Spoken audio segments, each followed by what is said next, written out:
Hello everyone, I am Zubair और आज हम बात करने वाले हैं भाई बासिंग सोडा, जिसे हम धावन सोडा भी बोलते हैं। ठीक है, तो ये होता क्या है, इसे बासिंग पाउडर भी बोलते हैं और इसका उपयोग मेनली जो होता है क्लॉथ्स को साफ करने में किया जाता है। ठीक है, तो भाई ये होता क्या है, कैसे बनता है, ठीक है, स्टेप बाय स्टेप समझेंगे। आप अच्छे से इसको नोट करना, समझना। कोई भी अगर कन्फ्यूजन हो तो आप पूछ सकते हैं, चाहे कमेंट में सही या फिर आप ग्रुप में भी पूछ सकते हैं, ऐसा नहीं है। ठीक है, चलो धावन सोडा तो एक इसका अणुसूत्र भी होता होगा भैया। हाँ होता है, बिल्कुल अणुसूत्र। इसको मॉलिक्यूलर फार्मूला बोलते हैं हम लोग। ठीक है, वो होता है Na2CO3 इंटू 10H2। ये बात बिल्कुल ध्यान रखना, ठीक है। Na2CO3 इंटू 10H2 क्या होता है, आपका धावन सोडा होता है। ठीक है, अच्छा इसका रासायनिक नाम क्या होगा वो अच्छे से समझना है। ठीक है, रासायनिक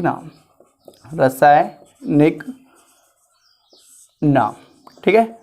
केमिकल नेम इसका क्या होगा, सोडियम कार्बोनेट। ठीक है भाई, सोडियम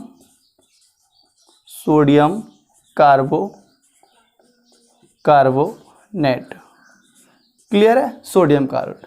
अच्छा मैंने बोल दिया Na2CO3 भी सोडियम कार्बोनेट होता है, इसका भी केमिकल नेम जो है वो आपका सोडियम कार्बोनेट ही है। तो अब मैंने इसको बोल दिया ये सोडियम कार्बोनेट है, तो ये 10H2O का क्या मतलब है भाई, 10H2O का क्या मतलब है। तो जो यहाँ पर मैं बोल रहा हूँ, मैंने बोला Na2CO3, ठीक है, तो ये भी सोडियम कार्बोनेट है, लेकिन ये इसकी क्रिस्टलाइन फॉर्म नहीं है। ये आपका 10H2 जहाँ भी है वो किसी भी सब्सटेंस की क्रिस्टलाइन नेचर को डिफाइन करता है, वो बताता है ये क्रिस्टलीय प्रकृति का है। अब एक सॉलिड होता है, एक क्रिस्टलाइन सॉलिड होता है, एक अमॉर्फस सॉलिड होता है। क्रिस्टलाइन सॉलिड थोड़े आपके हार्ड होते हैं, ठीक है। तो ये इनकी Na2CO3 है वो अक्रिस्टलीय फॉर्म है सोडियम कार्बोनेट की, और ये कौन सी फॉर्म है भाई, क्रिस्टलीय फॉर्म, क्रिस्टलीय अवस्था है।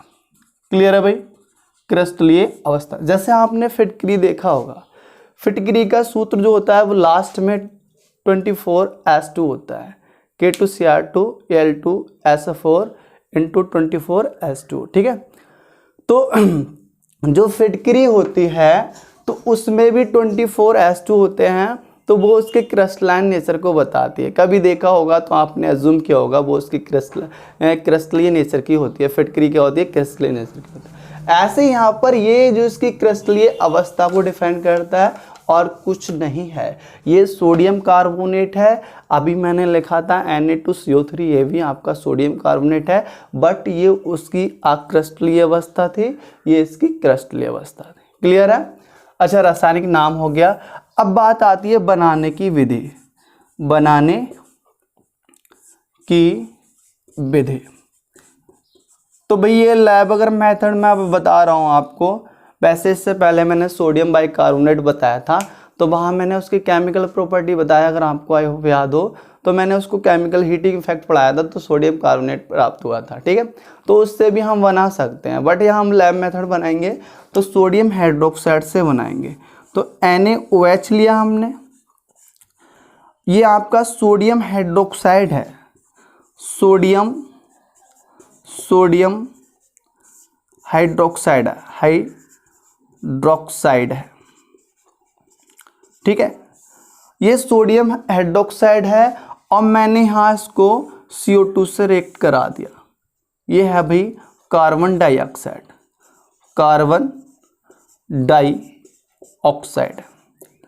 ठीक है, इससे मैंने इसको रिएक्ट कराया। अब रिएक्ट कराने के बाद क्या होगा, यहां से एक वाटर मॉलिक्यूल रिलीज हो जाता है। क्या होता है भाई, वाटर मॉलिक्यूल क्या होता है, रिलीज होता है। तो यहां से जब वाटर मॉलिक्यूल रिमूव हो जाएगा तो अब बचेगा क्या, जो बचेगा वो आपकी सोडियम कार्बोनेट होगा। तो यहां से सोडियम के कितने बचेंगे, आपके Na2 बचेंगे। बिल्कुल क्लियर, ध्यान देना। यहाँ 2 मोल लिए थे मैंने, ठीक है। तो दो एटम हैं सोडियम के भी होंगे, दो ऑक्सीजन के, दो हाइड्रोजन के, लेकिन हाइड्रोजन दो निकल गए, कोई हाइड्रोजन नहीं बचेगा यहाँ पर। अब यहाँ पर कार्बन बचेगा, ऑक्सीजन कितने बचेंगे वो देखते हैं, ठीक है। तो यहाँ पर होता क्या है, आपका कार्बन आ गया, ऑक्सीजन टोटल रिएक्टेंट में कितने थे, 2 और 2 4, 4 ऑक्सीजन थे, लेकिन एक ऑक्सीजन H2 की फॉर्म में चला गया, ठीक है। तो बचेंगे 3 ऑक्सीजन बचेंगे, तो क्या बनेगा Na2CO3। यही होगा आपका सोडियम कार्बोनेट, सोडियम कार्बोनेट। और ये इसकी अक्रिस्टलीय अवस्था है। लेकिन हमें बनाना है धावन सोडा। धावन सोडा भी सोडियम कार्बोनेट होता है, बट वो किस फॉर्म में होता है, क्रिस्टलाइन नेचर में होता है, क्रिस्टलीय फॉर्म में होता है। तो हमें इसको जब क्रिस्टलीय फॉर्म बनानी है तो ये 2 स्टेप में बनता है। फर्स्ट स्टेप में क्या होता है, सोडियम कार्बोनेट की अक्रिस्टलीय अवस्था होती है। क्लियर है। अब सेकेंड स्टेप में क्या होगा, थोड़ा ध्यान देना आप। सेकेंड स्टेप में क्या होगा, बिल्कुल क्लियर समझना, कुछ भी कठिन नहीं है, आप थोड़ा सा ध्यान देना बस, और कुछ नहीं है। जो मैं बोल रहा हूँ कॉपी पे नोट करते जाना, सारी समरी नोट करते जाना, कुछ भी हार्ड नहीं है, ठीक है। तो अब होगा क्या, ये क्रिस्टलीकरण करेंगे हम, क्रिस्टलीकरण करेंगे तो होगा क्या, इसको इंग्लिश में बोलते हैं क्रिस्टलाइजेशन बोलते हैं। क्रिस्टलीकरण करेंगे हम लोग तो होगा क्या, Na2CO3 प्लस 10H2 से हम इसको क्या कराएंगे, रिएक्ट कराएंगे। जब 10H2 से इसको रिएक्ट कराएंगे तो मिलेगा क्या हम लोगों को, Na2CO3 इंटू 10H2, ठीक है। क्या बनेगा आपका 10H2, और यही होगा आपका बासिंग पाउडर। बासिंग सोडा बोल दो या पाउडर बोल दो, कोई फर्क नहीं पड़ता है। ये क्या होगा आपका बासिंग पाउडर। यही होगी आपकी क्रिस्टलाइन नेचर सोडियम कार्बोनेट की। आपसे अगर बोल दे कि बासिंग सोडा और सोडियम कार्बोनेट में क्या अंतर है, तो आप जरूर कहना कि भाई सोडियम कार्बोनेट, धावन सोडा, बासिंग सोडा भी सोडियम कार्बोनेट है, बट उसकी ये क्रिस्टलाइन नेचर है। यहाँ पर मैंने H2O को जिक्र नहीं किया है धावन सोडा में, इसके केमिकल नेम को, इसका भी नाम सोडियम कार्बोनेट है, Na2CO3 होता वो भी सोडियम कार्बोनेट होता, बट यहाँ उसकी एक क्रिस्टलाइन नेचर है। आई होप आप ये समझ गए होंगे अच्छे से। तो भाई अगर हमें लैब मेथड, ये लैब मेथड मैंने बताया, अगर आप ध्यान दें तो लैब मेथड बताया, प्रयोगशाला विधि बताई है, ठीक है। तो भाई सोडियम कार्बोनेट धावन सोडा प्राप्त करने के लिए सबसे पहले हम सोडियम हाइड्रोक्साइड को CO2 के साथ रिएक्ट करते हैं, तो सोडियम कार्बोनेट, Sc का मतलब सोडियम कार्बोनेट प्राप्त होता है। लेकिन ये उसकी क्रिस्टलाइन नेचर नहीं होती है, अक्रिस्टलीय अवस्था। लेकिन हमें जो धावन सोडा प्राप्त करना है, धावन सोडा जो होता है वो सिर्फ इसकी क्रिस्टलाइन नेचर होता है। क्या होता है भाई, क्रिस्टलाइन नेचर होता है। तो अब हम लोग क्या करेंगे कि इसको 10H2 से रिएक्ट करा देंगे, क्रिस्टलीकरण कराएंगे, तो धावन सोडा हमें प्राप्त हो जाएगा। क्लियर है। अब बात आती है इसकी प्रॉपर्टी की, कि भाई प्रॉपर्टी क्या क्या है इनकी, वो हमको समझना है, ठीक है। चलो, तो ये तो समझ में आ गया होगा, उम्मीद करता हूँ। कोई भी अगर अनक्लियर पॉइंट है तो प्लीज़ आप पूछ सकते हैं, ऐसा कुछ नहीं है, आपको जितना हो सकता है उतना बताया जाएगा, ठीक है।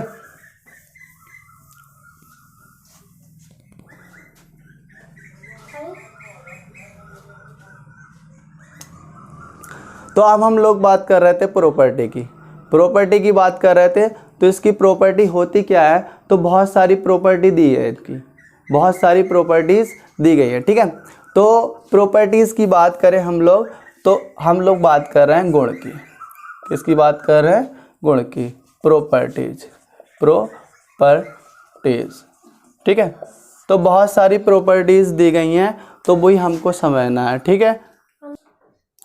तो हम लोग बात कर रहे थे प्रॉपर्टीज़ की। भाई प्रॉपर्टी क्या क्या होती है, तो बहुत सारी प्रॉपर्टी है। सबसे पहला है ये सफ़ेद सफ़ेद क्रिस्टलीय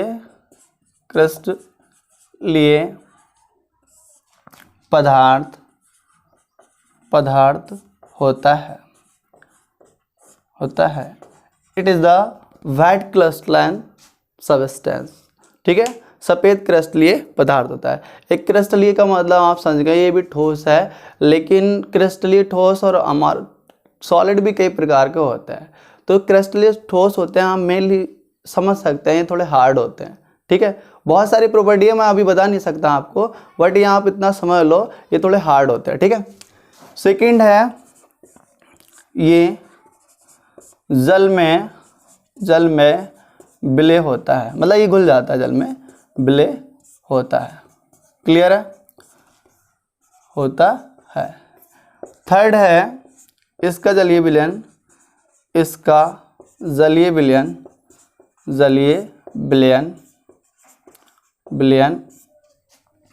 क्षारीय होता है। ठीक है, होता है।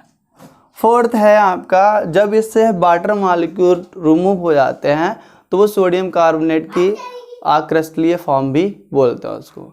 सोडियम कार्बोनेट की कौन सी फॉर्म बोलते हैं? अक्रिस्टलीय फॉर्म भी बोलते हैं, बट यहाँ पर मैं उसको बता चुका हूँ तो मेंशन नहीं कर रहा। नेक्स्ट है आपका फोर्थ है ऊष्मा का प्रभाव।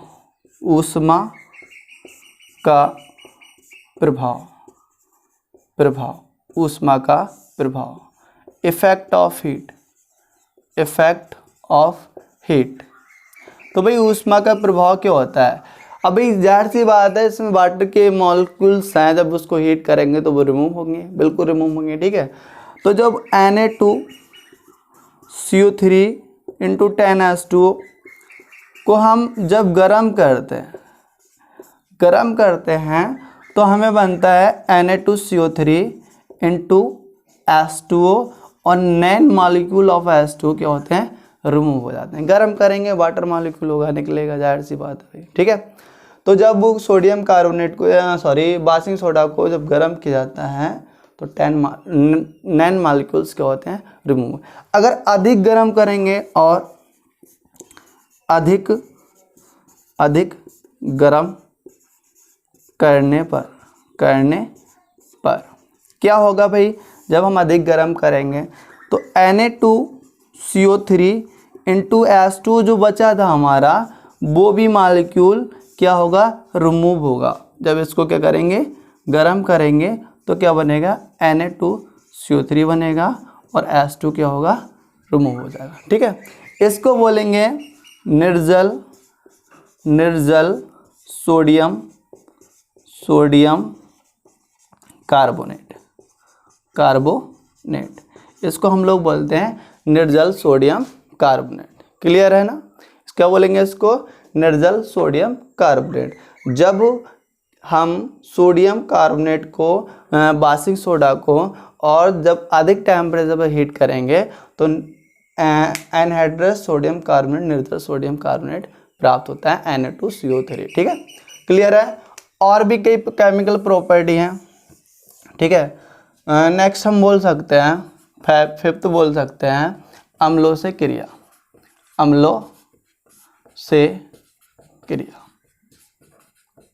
ठीक है, तो अम्लों से क्रिया रिएक्शन विद वाटर क्या होगा? वाटर से एसिड से क्रिया करेंगे।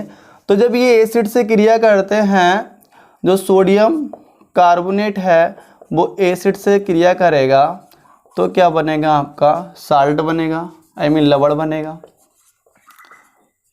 लवण बनेगा, प्लस CO2 गैस बनेगी, और प्लस क्या बनेगा? H2 बनेगा। जितने भी आपको करना है वो बस इसी मेथड पे बेस्ड है। जब सोडियम कार्बोनेट एसिड से रिएक्ट करेगा तो क्या बनेगा? आपका लवण बनेगा, CO2 बनेगी और वाटर मॉलिक्यूल रिलीज होगा। ठीक है, तो मैंने लिया Na2CO3, H2SO4 से रिएक्ट कराया। ठीक है, क्या बनेगा? साल्ट इसका बनाना है, Na2SO4 बनेगा, सोडियम सल्फेट। ठीक है, रिएक्शन आपको ध्यान रखनी, कुछ रिएक्शन आपको ध्यान रखनी पड़ेंगी। क्लियर है? बाकी आप कुछ ज़्यादा नहीं याद रखना है, बस कुछ रिएक्शन से ही ध्यान रखनी पड़ेंगी और CO2 गैस निकल जाएगी। ठीक है, और यहाँ से 2 हाइड्रोजन आएंगे, एक ऑक्सीजन यहाँ से बचेगा तो H2 बन जाएगा। ठीक है, ये पूरा मॉलिक्यूल इसमें इन्वेस्ट हो गया। क्लियर है।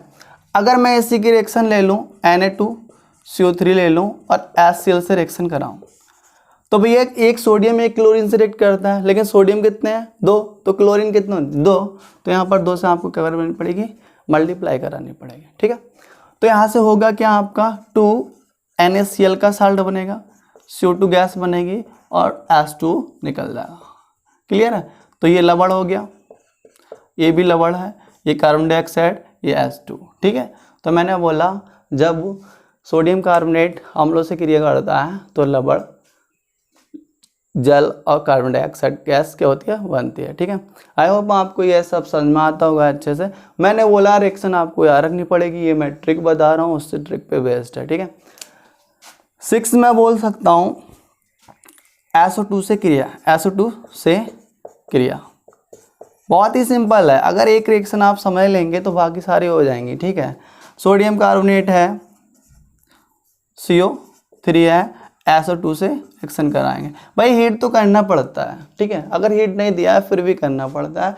ये आपके क्रिस्टलाइन सॉलिड है, ये गैस है, सॉलिड गैस रिएक्ट नहीं कर पाएंगे, इसलिए हीट करना पड़ेगा, जिससे मॉलिक्यूल में कहने का जो मॉलिक्यूल्स होंगे उनमें फ्री होंगे और फिर आपस में टकराएंगे तो नए पुराने बॉन्ड टूटेंगे, नए बॉन्ड बनेंगे। ठीक है, तो होगा क्या, यहाँ से CO2 गैस निकल जाएगी, बचेगा क्या, सोडियम SO3 बचेगा, सॉरी क्या बचेगा, SO3, सोडियम सल्फाइड बचेगा। क्या बनेगा, सोडियम सल्फाइड। तो आई होप ये आपको सब क्लियर होगा। ठीक है, तो ये तो आपकी केमिकल और फिजिकल प्रॉपर्टी, जो प्रॉपर्टी एक ही साल लेके चला था मैं। ठीक है, तो आई होप आपको समझ में आ गया। अब भी इसके यूजेस की बात करें तो यूजेस कुछ मतलब क्या निकला, ऐसे नहीं होते जो समझ में नहीं आए, वो उनको आप अपने आप से भी मेंशन कर सकते हैं। तो इनके उपयोग प्रयोगशाला में अभिकर्मक के रूप में किया जाता है, आप लिख लो। इसका उपयोग प्रयोगशाला में अभिकर्मक के रूप में किया जाता है। ठीक है, और घर में साफ सफाई के रूप में किया जाता है, कपड़ों को साफ करने में, और भी बहुत सारी चीज़ें होती हैं। ठीक है, और पॉट्स को साफ करने में भी किया जाता है, बर्तनों को। ठीक है, और 2 हो गए। ठीक है, तीसरा है जल की स्थायी कठोरता दूर करना। एक हैवी वाटर होता है जो पीने योग्य नहीं होता है, अभी वो आपके सिलेबस में है नहीं, बट मैं ऐसे डिस्कस कर दे रहा हूँ।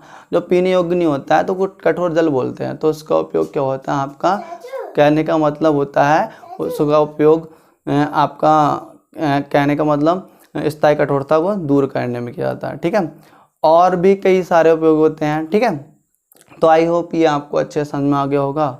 तो thank you so much for watching.